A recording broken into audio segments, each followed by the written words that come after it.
Hello అండి, ఈరోజు blouse piece folding ఇంకొక రకంగా చేసుకుందాం. మా నైబర్ అడిగారండి, నాకు కొంచెం మీరు వెరైటీగా చేస్తారు కదా, ఫోల్డ్ చేసి పెట్టండి అని. దానికోసం డిజైనర్ బ్లౌజ్ ఇచ్చారు ఆవిడ. చూశారు కదా, డిజైనర్ బ్లౌజ్. దానికోసం దాన్ని పొడవుగా ఫోల్డ్ చేస్తున్నాను.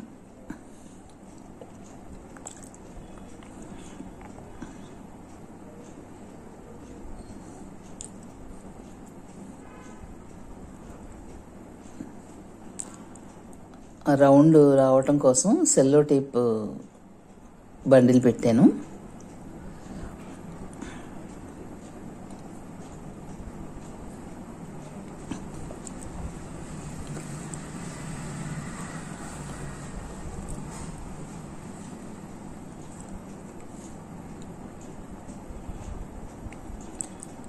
జాగ్రత్తగా మడతలు చెదరకుండా ఫోల్డ్ చేసుకుంటూ వెళ్ళిపోవాలి.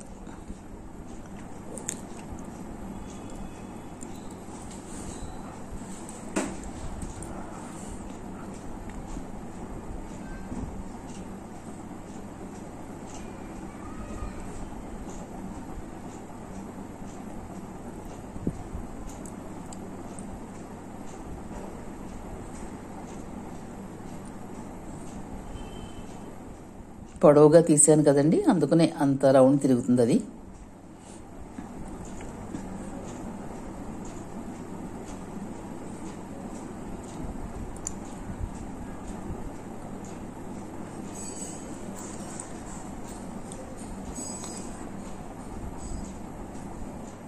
ఇప్పుడు మధ్యలో ఉన్నది సెల్లో టేప్ బండిల్ తీసేసేయాలి.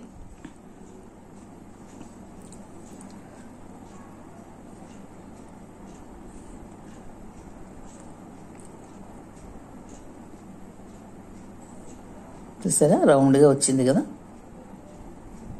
బ్లౌజ్ పీస్ నలగకుండా అలా ఫోల్డ్ చేయాలన్నమాట. సెల్లో టేప్తో దాన్ని కదలకుండా టై చేసేయాలి.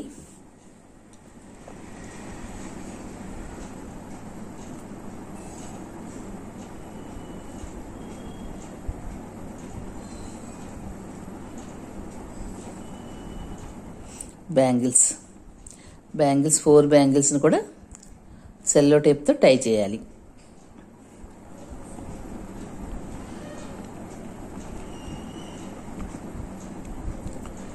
ఇప్పుడు ఒక సాటిన్ రిబ్బన్ తీసుకుని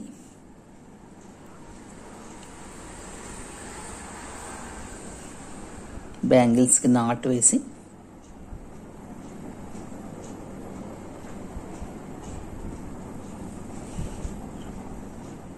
దానిని పైన హ్యాంగ్ చేయాలి. బ్లౌజ్ పీస్ మధ్యలో ఖాళీ ఉంది కదా, రౌండ్గా చేసాం కదా, ఆ మధ్యలోకి వచ్చేటట్టు బ్యాంగిల్స్. అంటే మనం బ్లౌజ్ పీస్తో పాటు బ్యాంగిల్స్ ఇస్తున్నాం, ఇంకా పసుపు కుంకుమ కూడా ఇస్తాం కదా. టై చేశాక బ్యాంగిల్స్ 2 కొంచెం కనిపించేలాగా ఇలా పెట్టాలి. మధ్యలో పసుపు కుంకుమ ఎలివేట్ అయ్యేలాగా పసుపు కుంకుమ. కింద డబుల్ టేప్ పెట్టాను కాబట్టి అవి కదలవు, బ్యాంగిల్స్ కూడా కదలవు, ఇవి పట్టుంచుతుంది కాబట్టి.